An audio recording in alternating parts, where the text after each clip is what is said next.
koutou mihi, tēnā koutou katoa, he mihi nui kia koutou nau mai here mai ki tēnei wā, mo te kōrero o te pōnei, he mihi nui mō koutou tautoko, o koutou aroha me o koutou wairua. He mihi nui ki rōkere rawa ko Emily o kōroa kōrero o Parihaka, nau he mihi nui ki o koutou whānau hapū iwi, me koutou tupuna tihei mauri ora. Ko te ao tuku ingoa no te tai tukarau au, ko au ki te awhi tēnei kōrero tihei mauri ora. So kia ora everyone, welcome to this evening's gathering in kōrero with Rise Up for Climate Justice. I'm just going to continue with a karakia and then I'll lay out how we're going to proceed tonight. So if, let me get that. Tu tawa mai I raro, tu tawa mai I roto, tu tawa mai I waho, kia tau ai te mauri tū, te mauri ora, ki te katoa, haumie, hui taihiki e. So that is a summons from above, below and within, and the surrounding environment, the universal vitality and energy to infuse and enrich all present, unified, connected and blessed. So he mihi ne anō te whānau Morrison for that karakia, tautoko, tēnā koutou. I'm gonna just lay out what's happening. So we're gonna have kōrero from Rōkine Hans and also Emily Bailey, Tuhi Old Bailey. And when we have that kōrero, we will then move into breakout rooms. So like I said earlier, you can all be assigned to breakout rooms and you get to have a little more intimate kōrero with each other and share whakaaro, and then we'll come back for questions and answers. Okay, and so let me bring on our the kaupapa. So today we're sharing around the impacts of colonisation and remembering Parihaka. That will be November the 5th, acknowledging that and looking at how colonisation has impacted in Parihaka, the dairy and climate change. And we're going to hear from Rōkere Hans around some of the iwi Parihaka's kōrero, grounding frameworks, foundation, and really connect us with tangata whenua on the whenua. Then we'll share some time with Emily, who will share around how they engage with the community and how they take their tikanga kawa and their moimoi out and engage with the community in action, and how to transform that so that they can continue to honour and uplift the iwi.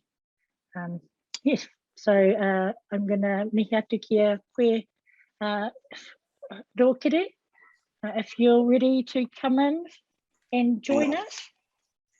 Tēnā koutou katoa e aro mai nei ki nei kōrero o te pōnei. Nā ki runga noi ngā kōrero, ngā whare tūranga kōrero o tō urau ko te uiti. O tira nau mai ki roto Taranaki, nau mai ki tēnei te puhinga o te hau o tāwiri mātea, ka tuku atu ko tēnei karakia, kōrero ana mo tāwiri mātea, o tira mo te wenua whakarohi ana I tēnei pō. E rere te au wenua e au moana o karoro ki tai tonga, ki tai mauru, ki te o tū, ki te o enua, ki te o tāngata nā I nea uone. Haumie, hui e, tāiki e, tēnā koutou. I runga I ngā take o te wā, o tātou ai tua, e mihi ana, e tangihi ana, engari anō, e kaupapa ora, e kaupapa mo te apōpō, I a tātou e aro ana ki te tai au, tēnā koutou, tēnā koutou, tēnā tātou katoa. Thank you all for being a part of this kōrero, and thank you also to Climate Justice for making available the space to talk from the perspective of Parihaka and what this means, I suppose, that in terms of our history and how that translates into today's environment. It's fitting that Tāwhiri Mātea at the moment is blowing a gale in Taranaki, reaching gusts of 90 kilometres per hour, blowing over trucks and doing stuff like that. And the fact that Tāwhiri Mātea was always spoken about in Parihaka because the narrative of Tāwhiri Mātea is that he was the younger sibling of his older siblings who were talking about the separation of rangi and papa to make space for them to survive in the world. And he fought against those facts. He said that he was of the understanding that the rights of the children were just as significant as the rights of the parents, and they needed to work on that together. So as a result, on those principles, Tāwhiri Mātea continues to wage battle against his older siblings, and we see that in our gardens. Glad I didn't get my kamo in the garden yesterday, as I was thinking about. Otherwise, they'd be blown to bits currently. But the idea that Tāwhiri Mātea is a symbol for conflict, and the way in which we use principles and ethics to negotiate these conflicts, and sometimes we need to stick to our guns and stand our ground. And certainly with Tāwhiri Mātea never giving up its battle, we see that in Parihaka, in that over 100 years ago, and this pāhua coming up on the 5th of November on Friday is the 140th anniversary of Parihaka. And what's most important to get across is that quite often people see Parihaka as history, something that happened in the past. But for the community of Parihaka, we see it as a living legacy. And I'll talk about some of those details now. What I wanted to do is to touch on some of the key elements so that when we talk about the concept of Parihaka, we are able to put that in context. And when we consider climate justice, we think about justice on the land, justice among people, and the justice of what happened in the past as well. And I'm drawn to the what ifs, the counterfactuals of what if the war hadn't happened? What if the land hadn't been confiscated? What if Bryce hadn't led his troops into Parihaka? And those are the big questions that Parihaka has to answer. And ultimately the whole country, in terms of what did we lose through the process of these battles and these wars, and what is on our shoulders today to restore back, and that is the justice that I suppose we're talking about from a Parihaka perspective. I'll begin from the point of Parihaka in the Musket Wars. So the Musket Wars began around about 1816 and carried on through to 1834. This was the time that Tohu and Tifiti were both born. They were born in the middle of conflict. And they, as young men, they came back to try and restore what was Taranaki. I don't have time to talk about what happened in everything that happened through that period, but ultimately the communities that were in Taranaki, which was high population, were shattered really. They were, all of the communities around the coast in particular were completely destroyed, and many were forced to move to Wellington and places like that, simply through the attacks into this area. So Tohu and Tifiti were born in the middle of this. They came back to establish a community at Warea. They referred to that community as Patukai in actual fact, and the focus is to start rebuilding a community based on producing food. So that's where the concept of Patukai comes from, is working on the land, producing food, and forming a community of shared and collective action to be able to benefit everyone in it. The next thing that happened is really where the Crown, in particular, and the New Zealand company with the Wakefield brothers, started to shift the paradigm of what land was.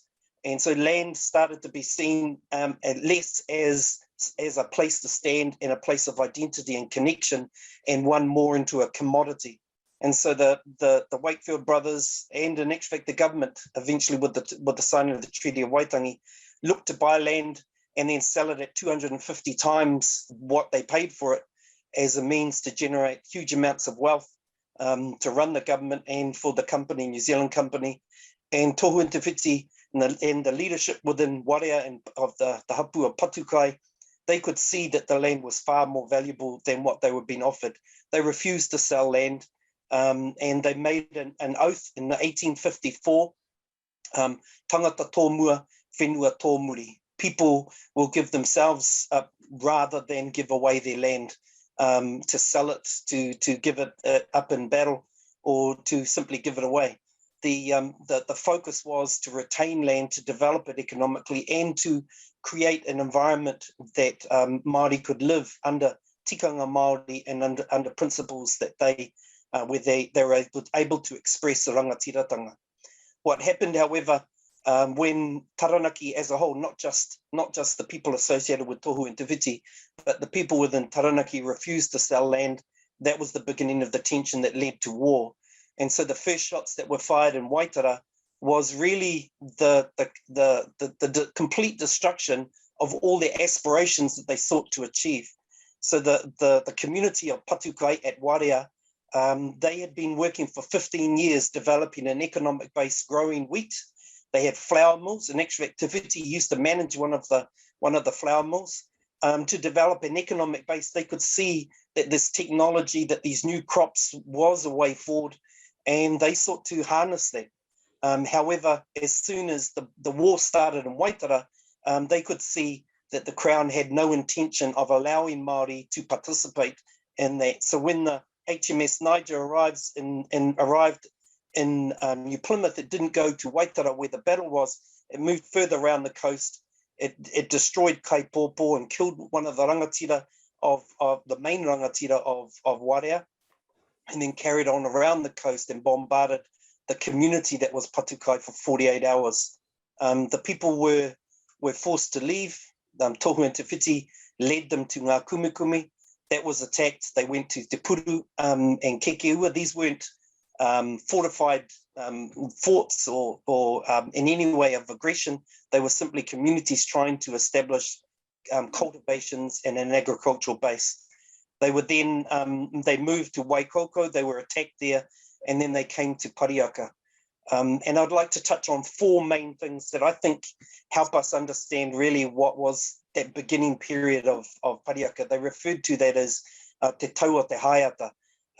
It was a new dawn, a new beginning, and they were looking to establish new principles, and anyone who came into Parihaka would follow that. The first thing that happened was, the first thing they did was to clear a space to make a maraiatea. Maraiatea is a clear space where they can conduct their kōrero, bring people together and plan and discuss what they're doing. On the last day, as they were finishing off that maraiatea and clearing the space for the marae, an albatross landed. An albatross landed at that time. They were uncertain as to what the symbol of that, what that referred to or what it represented. And so they simply named the marae Toroanui, the large albatross, to recognize that event. And it wasn't till much later that the albatross and the feather of the albatross, the white feather, then became associated with the activities of tohu and te whiti in those early stages. The second point to raise is the concept of the name of Parihaka. So one of the writings of Te Kāhui Karare had made reference to the fact that the name referred to the haka that they performed on that maraiatea. And the thing that they noticed when they performed the haka is that it echoed back to them. It resonated back to them. So we refer to echoing as parikarangaranga. So te parikaranga mai o ngā haka is parihaka. For them, what that said is that they were protected because the noise that they made and would not carry to the sea where the soldiers were. They were well inland, about 10 kilometers inland, that they would be safe in that environment. So the name itself carries the concept of providing a place of safety, providing a place where people can act and feel safe to be able to express themselves in the way they wish to. The third point was that Parihaka came into being at a time that government had just finished confiscating the whole of Taranaki, 1.275 million acres. So in today's terms, probably the best way to describe it is if you drove for 3 hours at normal speed, starting from Mōkau all the way down to Wanganui, every bit of land that you see along the way was confiscated. Virtually all land in Taranaki was confiscated. After 30 years, government eventually returned back 20% of the land. And even when they returned it, there were lots of strings attached to it, and the government worked actively to remove that last bit of land. They largely forced the sale of 40% of the land, and they kept 40% of the land as punishment as the costs associated with war. The fourth point, and the point I want to make about the confiscation is that a lot of what Parihaka was doing was expressing their opposition, and when they protested was the opposition to the injustice of land confiscation. Whereas the government simply looked at land as a commodity, and the way to punish people was to remove them from their land. It was a complete destruction of the ability of communities to express themselves and express their identity. So the confiscation of land wasn't a confiscation just of land, it was a confiscation of their futures. And the situation we find ourselves in now with the climate change has been with our ability to influence what takes place on our land has been taken away from us because of the loss of land and the control and the authority we have in that. With that, the fourth point that I'd like to raise is that Te Ua Haumene, who was the leader of the Pai Marire movement, was close to death. He was suffering from tuberculosis, and he passed over the leadership of his movement of Pai Marire, of peace, to Tohu and Te Whiti. They didn't refer to their kaupapa as Pai Marire because by that time it was a dirty word for government. They saw any movement that was along these lines as being a very bad movement. So they simply referred to themselves as Parihaka, but everything they did was focused in on peace. And the peace they were looking at was peace to be self-sufficient, to be in control of their futures, to provide sanctuary for those who were escaping the war. They were the people who came into Parihaka were extremely traumatized. They were warriors who had fought in the war and were completely, I suppose, disillusioned with the ability to be able to respond to the crown in that way. They even had people who had sided with the crown. They treated everyone the same. No one was above the other. They provided an environment where they could all engage in the space and to be recognized as people. So liberated slaves, traumatized people from war, people who were now landless because their land was confiscated. And Parihaka became that space where they could express themselves. The point, I suppose, that I'd like to finish on, because there's only 20 minutes to talk about it and we can talk for hours about it, is the idea that Parihaka is still a living legacy. We still look to the idea that communities can work as collectives. There are other ways to utilize lands, our lands, rather than going down a dairy culture and an economic model that is really just a few people benefit from a huge resource that can be managed much more effectively. The ability of Parihaka to be able to find ways for communities to work as collectives to do this is still something we aspire to. There's a lot of work that needs to be done. That to us is the concept of peace, that people are able to be recognized for who they are. It's a place of sanctuary where they won't be further traumatized, that we are able to find ways to resolve conflict without violence. And there are ways in which we can sustain our well-being where we're not reliant on external criteria and external norms that will dictate and demonstrate, or I suppose dictate how we operate as a community. I've finished with the view that Parihaka is a place that is seeking to fulfill that. But Parihaka as a living community is focused in on the generations coming. It's a legacy that has not yet been fulfilled. It's a place where we're looking to put peace into practice. So finding principles and practices that will give status to peace. And then lastly, the concept that Parihaka is not so much a place, it's more of a perspective of how we interact with each other, a relationship we have with the land. E mau ngā rongo ki runga i te whenua, e mau ngā rongo ki runga i te tangata. If we find peace in the land, we will find peace among people. So the idea, the last statement I've finished with, is this concept of hoki atu ki o koutou kāinga parihaka mai ai. This is a time for us to enact parihaka as a practice, that we need to work as communities. We need to find solutions and alternative ways to utilize our environment in a way that is peace for the land and can be peace for us. Parihaka mai ai, koia te kaupapa. Tēnā koutou, tēnā tātou. Tēnā koe Rōkere mō tō kōrero, tō mātauranga.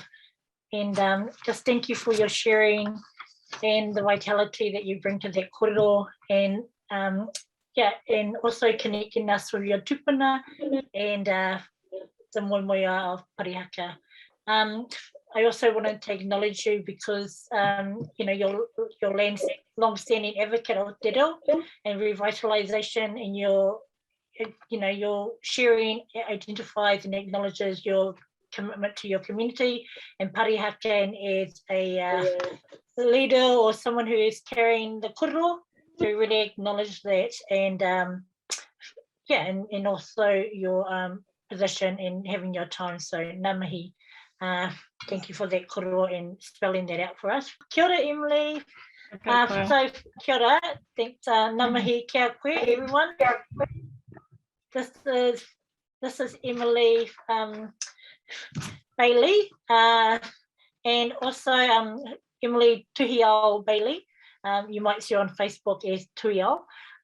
So we're going to go with you, Emily, who has some kōrero to share, but I want to acknowledge also Emily and as a mama, ecologist and community organizer, and quite active in the space climate space, and has been doing the work on the ground and sharing and gathering kōrero for the last 14 years, working with climate justice and helping community gardens, environmental monitoring, and papakainga revitalisation at Parihaka, and also acknowledging that she led the writing of the transition plan for Toitū Taranaki 2030. So I'm going to hand it over to you, Emily, because I know Tawhiri Mate is still hanging out in Parihaka in case we lose you. There's a PowerPoint, someone will help bring that in. So when you want the PowerPoint, just speak to that on here, and one of the team members hopefully will put it up for us, but we'll keep going. And just for everyone, if we lose you, Emily, Rōkere and I will try and hold that space with the kōrero and continue. Kia ora. Kia ora hoa. Ai, ngā mihi nui kia koutou mai kōnei ki te pūru, ki Pungaruhu, ki Taranaki. Yeah, it's been a bit of a rough day with power lines down and trees down, and almost lost our guinea pigs. But yeah, thanks to my friend here, we've hooked up to the internet, so I'll do my best to stay online. Yeah, it's been my privilege to have come home to Parihaka over the last about 13 years. I'm one of those of the generation where our parents left the homeland to go and get work in the 1960s in the cities. And I guess my papa planted a seed in me to come home one day, and I was lucky enough to be able to do that. Yeah, but so when I was in the city, I studied ecology and geography and hooked up with a whole lot of really awesome activists like Tiao here, and just really learnt some really good skills about organising, and then coming back to Parihaka, learnt some really good skills about how to live on the land and how to work in a real community, like a community that actually is committed long term and connected through whānau and tikanga and all of those amazing things. Yeah, so I guess I just wanted to talk a little bit about where Parihaka's at now, as in we're rebuilding. So Rōkere and I are on the Papakainga Trust at the moment, and we manage the reconciliation process with the Crown. So not settlement, but just a apology and acceptance of what they did to our tupuna, and some money to help us reorganise and then start rebuilding. So yeah, the last few years has been a lot of setting up our sort of governance and management systems and processes, getting people employed, and really planning where we're going to put housing and setting up infrastructure and those things. So it's been pretty busy with big plans ahead. And I guess like through that work, we've done research around renewable energy, transport and those kind of things, and how it could work for us in Taranaki. And so, yeah, through all of those experiences, were really bright. I guess my work with Climate Justice Taranaki, we were able to put together a bit of a just transition plan. So that's really what I'm going to talk about tonight in the next 10 minutes or so, is that. And just some background of that. So a few years ago, through protests and lots of campaigning from different people in iwi and all sorts around the country, offshore oil and gas was banned throughout most of the country. We still have active wells here offshore, and we still have new wells going in onshore in Taranaki. So we're still working on that. But so once that happened, the government decided to set up a transition process here in Taranaki. And so there were lots of workshops over a long time, and we argued for more and more people to be involved. And thankfully more were, but generally it was industry that kind of took control of that whole process and kind of left the transition in not a very good state. So Climate Justice Taranaki decided to write our own transition plan. Yeah, and so that's what I'm going to talk about now. So yeah, kind of if you want to take us to the first slide. Cool. So the plan's called Toitu Taranaki 2030. So it's really about trying to get to carbon zero by 2030, which is yeah, that's kind of the standard recommendation from people working on climate justice around the world, pretty much. Yeah, so next slide. Yeah, this kind of says it all. Yeah, we're already at 420 parts per million of carbon in the atmosphere. We're heading up to 1.5 degrees Celsius of warming. And like this is kind of the goal at the moment with the COP26 negotiations to keep us below the 350, but that actually is not acceptable, because at 350 we already have a whole lot of Pacific islands underwater. We've got a whole lot of, you know, species going extinct, forests catching fire in Brazil. Yeah, it's not good enough. Yeah, so that's why we're saying 2030, and we want carbon zero, so right back down to no warming. Of course, we won't get there by 2030, but if we could get our carbon emissions down as fast and much as possible by then, we might be able to bring the warming down, who knows, 2050. Cool. So next slide. Yeah, I just want to do a little bit of background for people that don't know too much about this. I'll go through this quite fast though, but people can check this out later. So just to clarify, so about 2.5 million years ago, humanoid type creatures came on the planet. And if you can see in the first graph, those creatures existed under 400 parts per million. And so if you go to the next graph, that's when Homo sapiens arrived about 300,000 years ago. And again, you can see we existed under 300 parts per million. So just on that final last bit now, sort of above the zero, you can see it's shot up, and we're now entering a new type of world that humans have never experienced. So that's why this is really important to understand this bit. Yep, so next slide.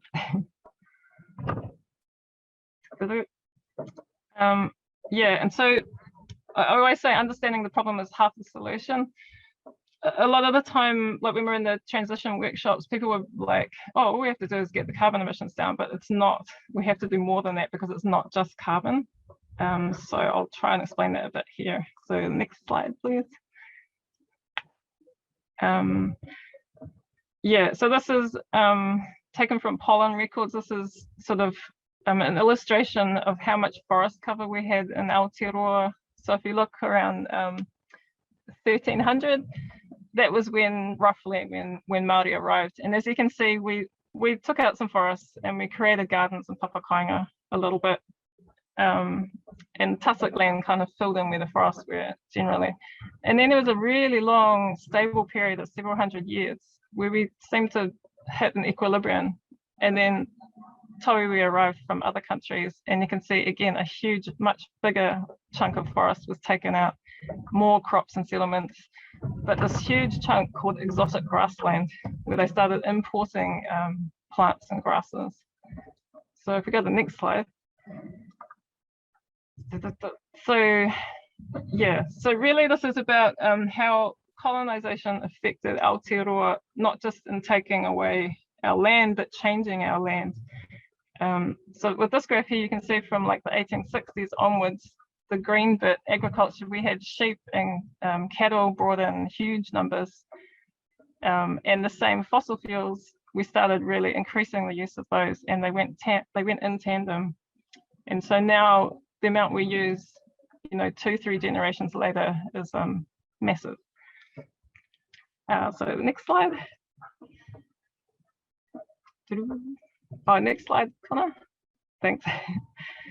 Okay, so most of you have probably seen it, but for those who haven't, these are the New Zealand greenhouse gas emissions. So as you can see, about half is agriculture, about, yeah, just under half is from energy, with about half of that being transport. But the thing that stands out here is that the biggest polluter of all is dairy. So about 23%. The thing with that is that, so when they calculate this, they're only looking at those emissions, but they're not looking at the indirect emissions. So all the transport, processing, waste, electricity, all the other stuff goes with it. So it's actually way bigger than it looks. And of course, we're not even accounting for international emissions still. So yeah, the next slide. One of the things with dairy, like a whole lot of our products, is that we export 95% of those things. So that's a whole lot of ships going overseas. It's a whole lot of processing to dehydrate milk, package it, truck it, ship it. Yeah, but we don't really calculate all that. Another thing is, so the same sort of goes on with meat and seafood and forest products, but often we're like exporting and we're importing, and it's just going back and forth, which is a complete waste of fossil fuels and just ridiculous economics. So the next slide.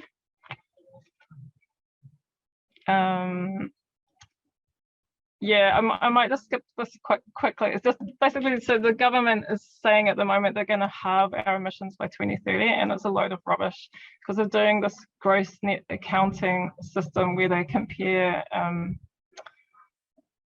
emissions without reductions taken off to emissions with reductions taken off, but then they take the total number off one of the, yeah, basically it's just a accounting scam that also doesn't take into account yeah, just where we need to be and all the other issues around different types of emissions. Yeah, there's a long one. I'll kind of skip that for now. So the next slide. Yeah, so basically, if we'd started, say back in 2000, to really bring our emissions down, aiming for like 2050, 2100 would have been fine. But now, because we've left everything so late, we need really urgent, fast, major change if we're going to actually keep our emissions down. And what the government's planning is not going to get us there. So the next slide. So what we're calling for is a just transition from what we call an extractive economy to a regenerative economy.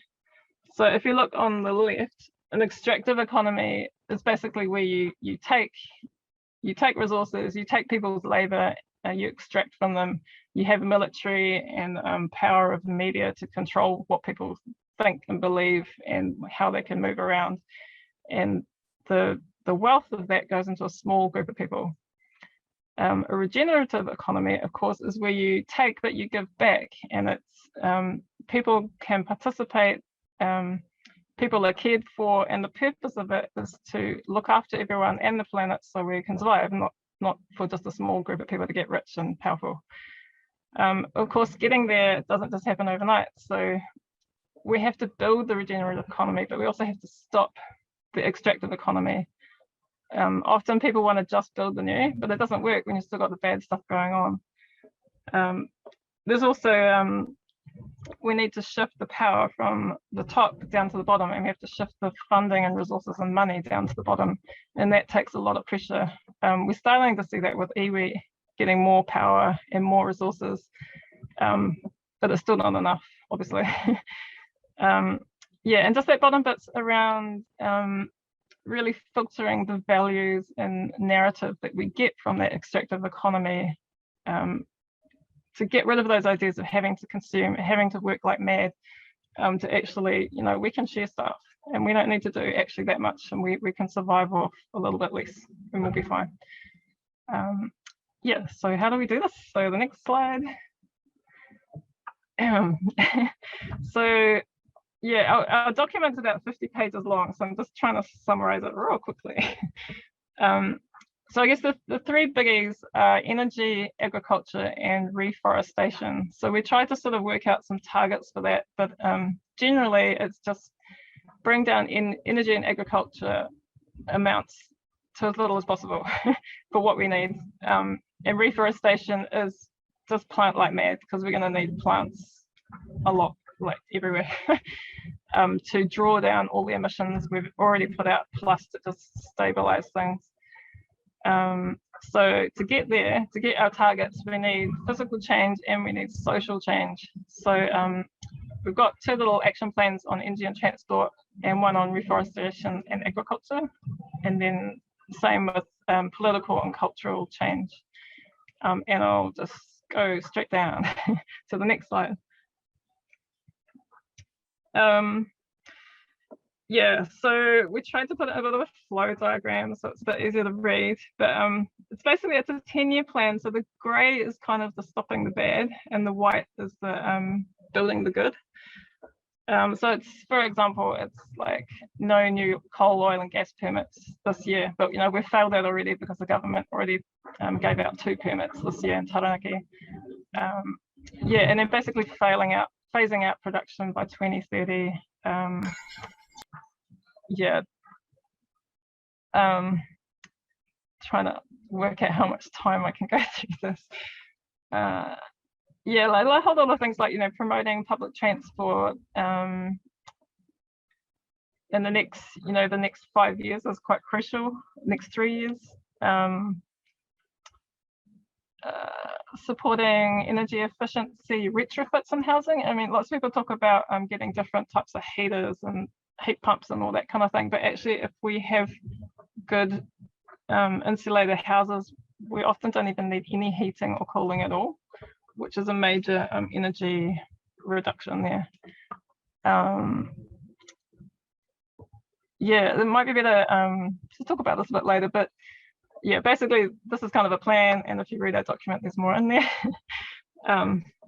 Yeah, so the next slide is just sort of just a couple of illustrations to demonstrate that. So if we're looking at the energy infrastructure, it's sort of taking it away from a few big power companies that control prices and how much power gets put out and who gets the power cut off when they don't want to use more, and turning that into more decentralized systems where we have community microgrids where people can control the power and control the price that they want to set for that.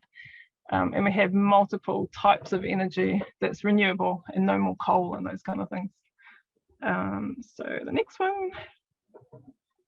Oh, sorry, next slide. Yeah, that's just some pictures of how it could look, you know. So our cities would no longer have cars, we'd have electric buses and people walking and on bikes and living near where they work. Yeah, and just on the left, this hasn't really taken off in Aotearoa at all, but there's a lot of solar pedal vehicles being produced overseas, which are pretty amazing. So if we go further down, so if we look at reforestation agriculture, we did another kind of plan, 10-year plan. So again, it's kind of things like banning blood phosphates, PKE, phasing out coal power processing, synthetic fertiliser, like really early on, and then phasing out later on things like farming on tussock lands, dune lands, exports and imports really being brought down. But so on the flip side, we're also helping build local markets, supporting regenerative agriculture, and just sort of shifting where people live so that we're living where we get our food. Yeah. And of course, planting trees a lot.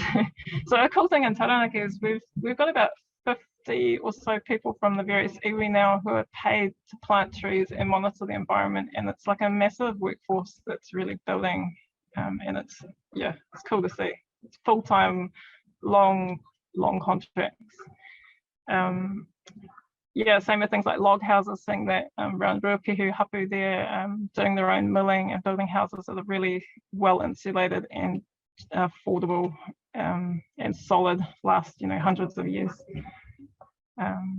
Yeah, and going further down.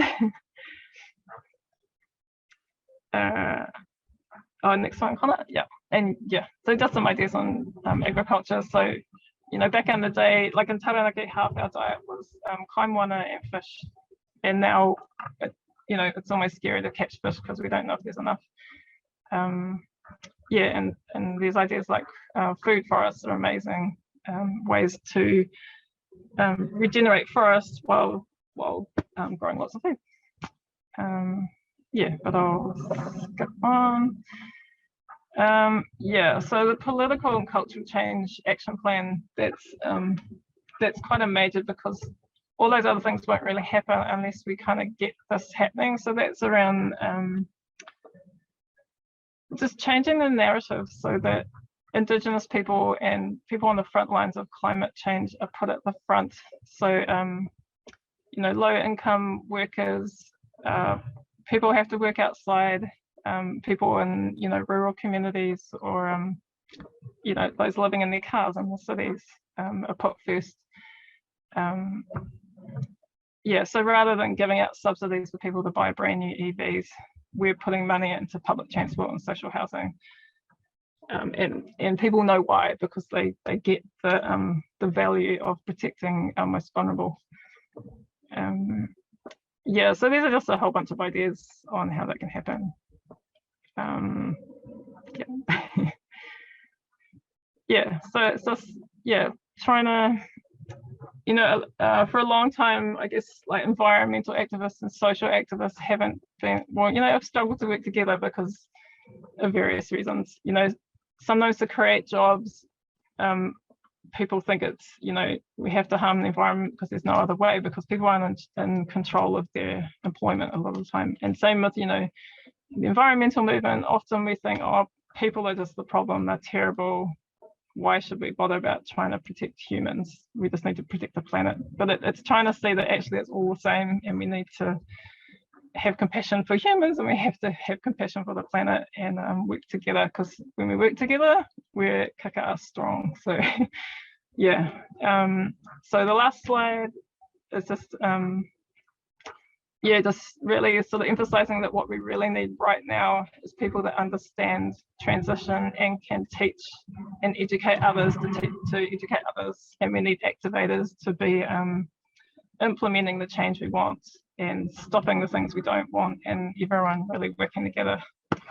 And that's me. Ngā mihi. Kia ora, Emily. Ngā mihi mō tō kōrero. Pai ana mō tō wāroa.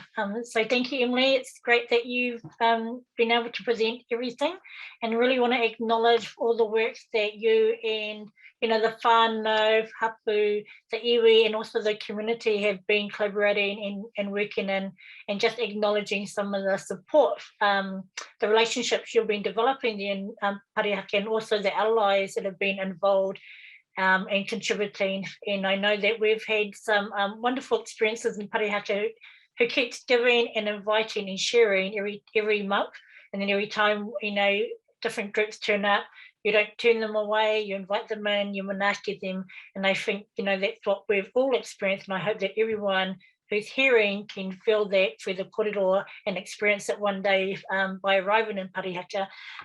So really thank you for taking the kōrero of and your practices from Parihaka, extracting that, and then connecting it to what's happening in the outside of the community. Like you said, we can, it's working to build change, but it's also addressing some of the things that have hindered or been barriers progress.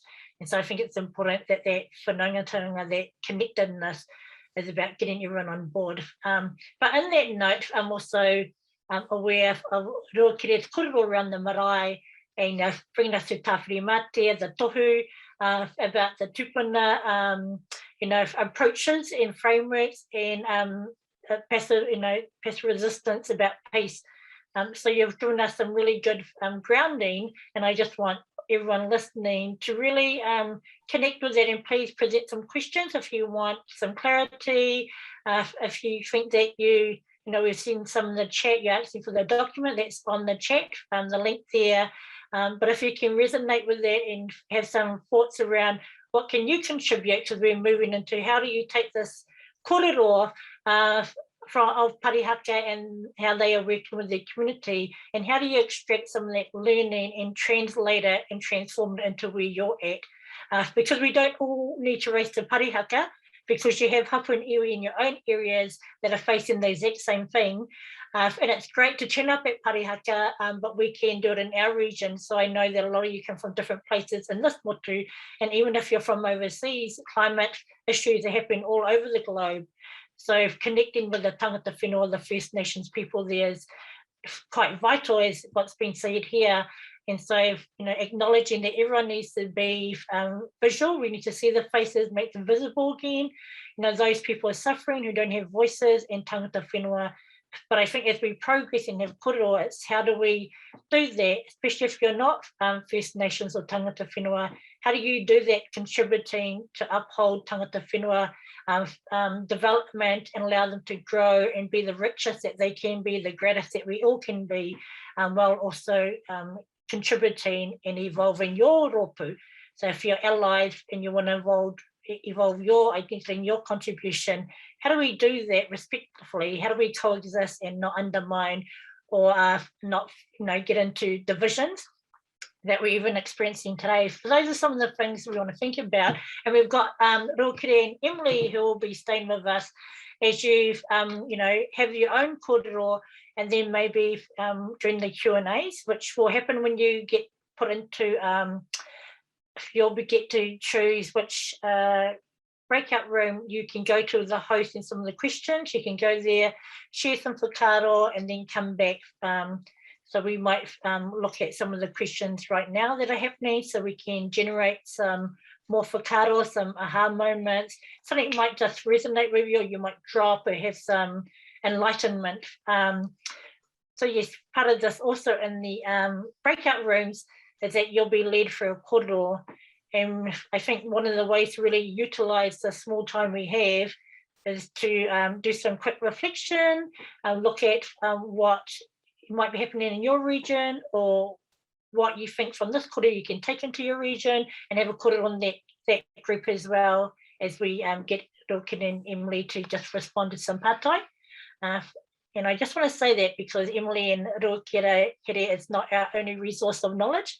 So feel free to go and connect with the local people of your region, some other climate activators, and have that hui, take that responsibility, and also celebrate that contribution.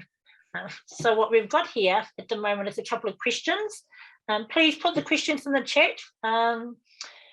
We can, so I've got one question,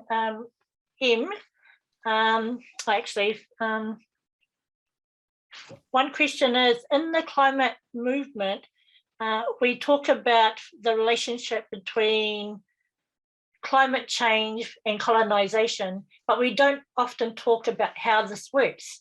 Since climate change is a lot about using resources, can you please talk about how Māori have been unable to exercise rangatiratanga over resources, in any specific examples?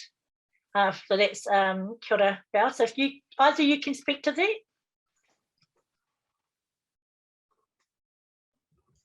Yeah, kia ora. That we're getting pretty rocky here in the wind.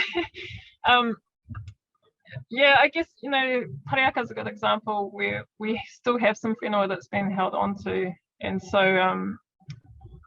we can grow food. We can control how that food's distributed. We've got land to grow, animals, build houses on. Yeah, so we can have our mana motuhake in that small space, but we don't have a larger place to really, we don't have mana motuhake over our whole rohe, and our iwi don't either. So we need that. We need access to our moana. The fisheries here are in pretty bad states. The rivers are pretty dirty. Like there's the larger picture of what we need to really survive and live off our own land. Yeah, same with employment. A lot of us have to drive to places. There's one bus a week, so we don't have the option of public transport really. We don't have schools in our place, and our workplaces we have to drive to a lot of the time. So yeah, a lot of change needed. I hope that answers the question. Kia ora Tuhiao, just add a couple of other ideas around that. And we're lucky in Parihaka to have Tuhiao and Oz part of our community and helping us understand some of these concepts better. One of the things that we have as a resource within Parihaka is simply our narrative. It wasn't too long ago that everyone lived a life in sharing things together. And so when we talk about creating a microgrid with all of the houses in the community and generate power, renewable energy, those sorts of values, the ability to share those things isn't alien. It's not too far from people's memories in terms of what they heard when they were children. The idea of working together in spaces like gardening, like managing waste, and like finding other solutions around land use, these aren't too far from our lived reality.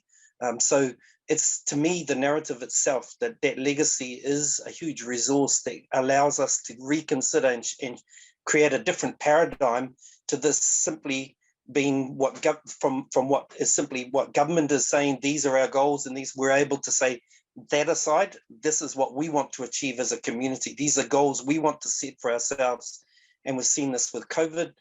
We set our own norms, set our own practices to protect ourselves, and in a similar way with climate change, we're definitely considering ways in which we can protect ourselves in this environment. Koe. Kia ora. I'll move on to the next question. Emily, this one is probably angled towards you, but if you want to kōrero as well, Rukiri, we'll provide that space for you. From Barry, might be semantics, but what are your thoughts on calling this age of our climate as a capitalism, calling out the overwhelming influence of capitalist economics and profiteering on the changes to climate? As Donna Haraway talks about, rather than intro postings, now generalized description of impact of humans, more to focus energy on key issues to then make a shift from these paradigms. The Just Transition Plan does this in many ways. Yes. Do you want any feedback on that? I think the key thing is the idea of moving away from a capitalist model of production into one that is more community-based. We have to start reducing our activities into locations, into our locality, look at what resources we have around us and how do we get the most out of the things that we produce, rather than simply grab a few things and then get everything else from outside. It's something that Tohu and Tawhiti spoke about a lot, is be satisfied with the resources you have around you rather than constantly looking at what is beyond us. And they used expressions like harakeke as a metaphor for that. The idea that flax is a natural resource that's very common in Taranaki and it was actively cultivated in the past. Well, then how do we utilize that as a resource? That's what they were asking in those times, and we should be still asking that now. What are the resources around us? Flax, raupo, a range of things that are around us. That, I think, is the move to shift away from the global large business model of production. Tēnā koe. It's time for the breakout rooms. So we want to give you an opportunity to go in there and have a lead discussion. When you go to a breakout room, you can share your whakaaro, your thoughts that have been generated from the kōrero, any inspiration, anything you've got from the speakers. Now that we're all back though, I just wanted to just share some of the whakaaro that are happening from the breakout rooms. Kia ora Hurokiria North. So just summarising some of the points from the breakout rooms. So yeah, in some rooms they really highlighted the impact of dairy, and so thank you for that, and being able to talk about in their regions, or even just being aware of the impact of dairy, the connection for Parihaka with the different is that Naitahu or Naitahi, and the local communities, kotahi, and the local communities who take time to remember Parihaka. Naitahu, the connection, and the local communities who take time to remember Parihaka, kia ora, and there's some people who had to leave and prepare for that. Some of you are still here. Talking a lot around tino rangatiratanga and restoring that, ki uta te tai, what's the approach to restore that in tautoko if you're supporting tangata whenua, or if you're as tangata whenua, how can you support that? And I'm just talking with a few people in this space around being aware that you can find lots of community and hapū and iwi in your own area that you can connect with. One of our participants acknowledged that they have a community garden just down the road or nearby, and so it's great to wander off to Parihaka, like he says, but it's also wonderful to find out what's in your own rohe. And like Rokere said, what are the resources in your rohe? And we can look to others and be really inspired by them and take their learning. So what we've got is the kōrero, and also the mahi that Te Ao's been involved in. We can take that and figure out with some kōrero probably and support, how do you translate that to create something for your own rohe or your own community. I'm going to give Rokere and Emily just a couple of seconds, maybe a minute, to just last whakaaro. They're set in a bit of a breakout room. So I'm just going to hand it to Emily and Rokere if you have any closing kōrero. We've still got about 5 minutes, and if you want to say anything. I just really want to touch on some of we had a good discussion in our breakout room. One was about papakainga, the concept of how we live together as communities, and the norms and the practices, how do we get on? And then that transferred over into how do we do that in an urban environment where, we live individual lives, but so close together. We need to find solutions to that major problem. And we talked about how much we liked Tuhiao's slide about what we need to do less of, and what we need to do more of, and everyone can see something that they can do. We don't need to feel powerless. There are things that can be done, and everyone, as long as you're doing something along that continuum, you are contributing to the well-being of our environment. So, e mihi tēnei kia koutou, kare kore he āhua orite ki etahi o koutou. I see some of my friends, our cousin there, Lorna, and I see others from Ngā Manu Kōrehi, Lindsay and Deborah and David, and I saw Keith and Alistair earlier. But we need to continue these discussions. We need to continue talking about how do we live as communities, how do we share what we have, and then also rely on our neighbour. It's a hard thing to do, to rely on others for our future, but we have to. Tēnā tātou. So I'll hand it over to Tuhiao for final words. Kia ora koutou. Yeah, I just got the end of the breakout group I was in. We talked a lot about what we can actually do, like planting trees and stuff. And I guess I just want to share with people that the last about 3-5 years I've been doing some of that work, training up young Māori to get back on their land and fence and plant awa, monitor the environment, and get into really good, well-paid jobs that last a long time. So there is a lot of funding out there at the moment, and coming from DOC or the World Wildlife Fund, Trees That Count, they're good jobs, and it gets you back on your whenua, or the local hapū's whenua to help out, and it's good for you, it's good for the whenua. Yeah, so that's a good approach. And I was just going to answer that question about colonization and climate change before, just something really pertinent to that is that we're getting hammered by a storm at the moment, and one of our main defences here was our forests and our wetlands to protect us from the wind. But you know, where we are here, there's hardly any trees, it's just grassland, and so we're getting hammered and hammered again here in Taranaki as the storms get worse. So yeah, thanks for that, Derry. Kia ora. We're going to bring this to a close. I'm going to ask Ruakere if you can close in a little while, but I just he mihi nui kia kōrero anō. Thank you for your gems and your kōrero. But as we know, also those are intergenerational kōrero that's come down through whakapapa. So we're acknowledging all the whakapapa that you come from. We're acknowledging all the whakapapa that all of us come from. And the great thing is that it doesn't have to stop in the stories of our tupuna, because we can carry that into the future. And I think that Tuiao and Rokere have helped us to lay down a whāriki that we can keep growing on and layering on and build that foundation, and then build some great inter-region whanaungatanga and share ideas, as we always say. Just highlighting, you know, there are amazing resources in community activities, and there are whānau hapū and iwi across Aotearoa. There are First Nations peoples across the world. So, you know, connect with them. And, you know, a great tip for allies, if you're connecting with tangata whenua or First Nations, go in and be open to be informed how, like we are today, to ask how would they like us, how would they like support, how would they like you to contribute, how would they like you to tautoko, and do some homework and do some research. It's really helpful.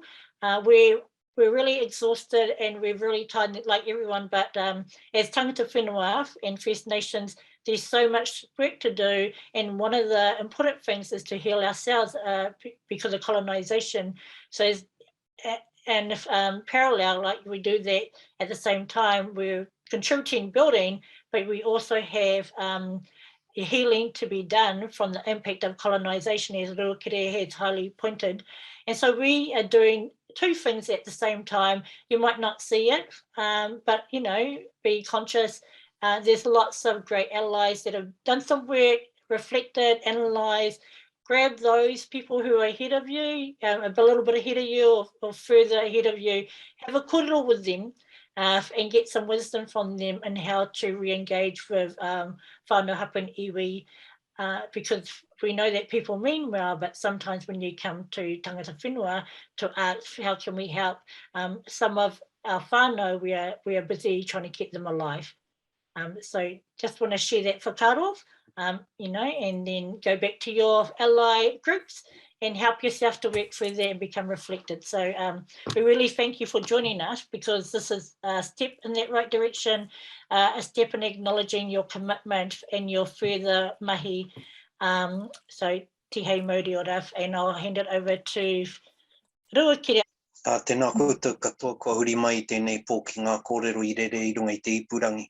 E mihi ana kia climate justice, I tuku atu tēnei wāhanga kia wānanga tātou I te taiao, ara a rangi nui, a papa tuanuku me tō tātou ao, e noho nei tātou, tēnā koutou, tēnā tātou. I'd like to finish with a karakia. It's a part of a longer karakia that was recited by one of our tupuna, advocating peace rather than the war, saying that we didn't want any part of the war. We wanted to be a part of something that was positive and growth. And the part that I'd like to recite is the part where he talks about stamina. We need resilience, stamina, confidence that we're on the right path.